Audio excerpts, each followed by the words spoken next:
It's good to always bring the context. It's a Yes. global issue now. It's a global It's issue a now. global issue. Yes. But I like the keyword that keeps coming up. This is survival. Survival. We have to survive between now and that time, In that time. which we are estimating here could easily be 1.5 years. Correct. If we go the route for medicine. Yes.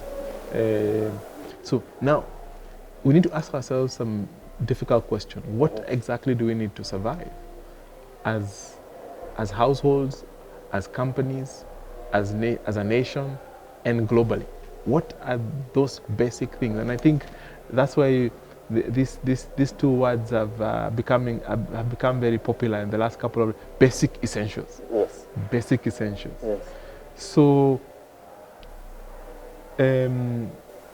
what do you think is the place for agriculture in this?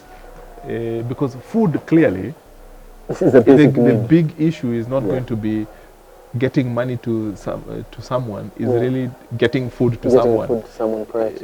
Food is going to be more important than money now. Definitely. Yeah. And I think as I answer that question, there's a quote that says, a healthy nation is a wealthy nation. Yes. That's what I'm telling you, everything right now doesn't matter. And what matters most is health. Health. Yeah, and for you to be of good health, you have to have good food, you know, and you have, if you are suffering from anything, you have to boost your immunity, which means you need a couple of stuff. If you're sick, you need medicine for you to be healthy. So those two things are the basic needs right now. And the government, I think, eventually when push comes to shove, is they'll make sure these two industries now, the healthcare sector, which means, and healthcare is just not medicine and hospitals, it's, you know, the staff, the PPEs, the protective equipment you're talking about, the morale as well, the training, you understand, and food comes to you. I think those are the two main So things. back to Maslow's hierarchy: food, shelter, clothing. Correct. So we may not have a problem with clothing, Yes, we don't, yeah. we but don't have sufficient. food is number one on the Correct. list. Yes, that's the basic need. So there is a big question there. What can we do with our agriculture? Should we be going on an agriculture campaign I think to make it's- sure that yeah, there is sufficient food internally? yeah, Every backyard, every sport, yeah. we should maximize on it, Correct. because it's not going to be about money. Yeah, It's easily going to be about food. correct. Then you come to shelter. We had already alluded to this. There's going to be pressure on landlords at this rate, Correct.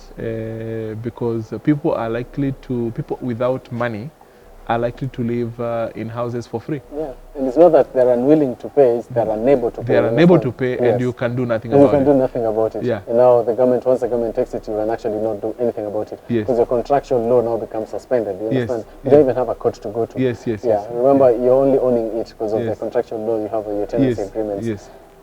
And then again, I think one thing we've done and we've seen over the last decade or two, is Kenya, as with the rest of Africa, has heavily been tracking what the developed worlds have been doing. You know, we've been turning our agricultural space more into real estate. Real I estate. think you've seen that. Yeah. We've been talking about the housing bubble. Yeah? Yes, yes. I think you go to Kiambu, it's the best case, your best example. Where you used to see coffee farms, you know, and Yeah. the tea farms now have turned, you know, segregated communities. How come I'm not hearing people talking about food? That's the thing, because You know, because we're not very comfortable. the more we have this conversation, the more I realize we need to be We talking really about need food. to be rethinking about our Should be talking food about food. safety. Yes, You food know, safety. when you're talking about food safety, it usually links like Not 'cause you- money. you go to your supermarkets, you get your flour, you get your tomatoes, and you're comfortable. The question is, when you go to that shelf and there's no flour, you know, then what do you do? Then no becomes a reality to you. You understand? When there's no mama mboga outside there, your house, then now what do you do? You're not caring now about stocks. You're not caring about how the survival of the banks. You're not caring about. You have to go to your supermarket down there's no flour. You go to the next, there's none. And now the reality starts hitting you. You're living in an apartment. You don't have a kitchen garden. You know, so food safety is something that I think is key. I think it's above everyththing else. Is key in surviving this pandemic and any other pandemic. Is to make sure your populace is well fed, and now to make sure, because again, people lack food, then now numbers of and other cases, you know, dysentery and all these other things start popping up. Now we don't need these people in hospitals. We need to keep these people in hospitals so that we free up hospitals for COVID cases, which expect to shoot in the next 2 weeks. But now if you don't have access to proper water, you know, you don't have access to a proper balanced meal, then you start getting other you know, cases of you know, health cases, and now you're taking up a space and you're using up the health space that else would have been saved for COVID cases. Then now we start you know, expounding our problems even more. So I think food safety needs to be top of the government's agenda, and to making sure that, you know, I know you remember, I don't know if it still works, you remember our cereal boards, and would store up enough cereal, I don't know for how many months. I don't know if that still works. I hope it does. For heaven's sake, I hope it does. But I think food safety needs to top the list, I think, for the government. And hopefully... You know, the more we talk about this, the more I realize this is famine, but a different kind of famine. Correct. A different kind of famine. Correct. It's not one because of weather. Yes. It's one because of economic shutdown. Things are spiraling. Yes, the economic shutdown. Affecting, yes.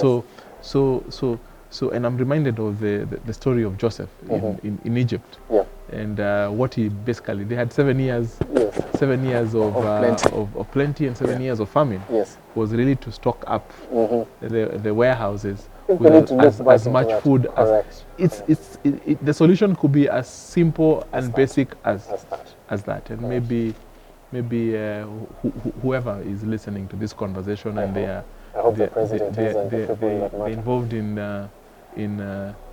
in making decisions for the government, they can take this seriously. We need a food security plan, Food security plan, yes, we really do. a narrative, and we need to be thinking about our farmers. Correct. Because if they are cut out of the value chain where money is getting into their hands, then they will not plant, and then Correct. we are in a big challenge. Correct. And the beauty is that it has been part of the Big Four agendas. Yeah. I know the Big Four agendas has been hit with severe storms. Yeah. But I really hope now, top of that, is to make sure those two things. I like the president's initiatives here. Whether they've been done or not is another debate. But those initiatives, when you're looking at the Big Four, and that was housing, you know, your health, your food, and now your manufacturing, I think they all speak to the crisis we have right now. It's as if you'd almost foreseen this. Yeah. So it's now to make sure that now we are revamping those Big Fours. And forget everything else. Forget, you know, your roads, your expenditure, your expansions and all that. Just to make sure now there's proper food safety. We are really looking at our healthcare. And we've seen other nations what they're doing. When push comes to shove, is universities now, students are at home. You know, our dormitories, if you look at New York, they've converted dormitories now into hospitals. Universities have been converted into hospitals. Social halls have been converted into hospitals. Yes. And people are being told, you know, take Hotels have been converted to hospitals. Hotels have been converted to hospitals. Yeah, I think we've already seen that. Survival. Now. It's survival. It's survival. Correct. Survival. Yes. Wow. So I think that's a good place to end that section on scenario. Yeah. Clearly, I'll take your advice. One, plan with the worst case scenario. Correct. Possible. 1.5 years, we could find ourselves in this situation for 1.5 years. Correct. Our lives disrupted. Correct. Totally. And we may never return to normal. Let's have a pleasant There's a surprise. possibility. There's a possibility, but prepare for a good surprise. Correct.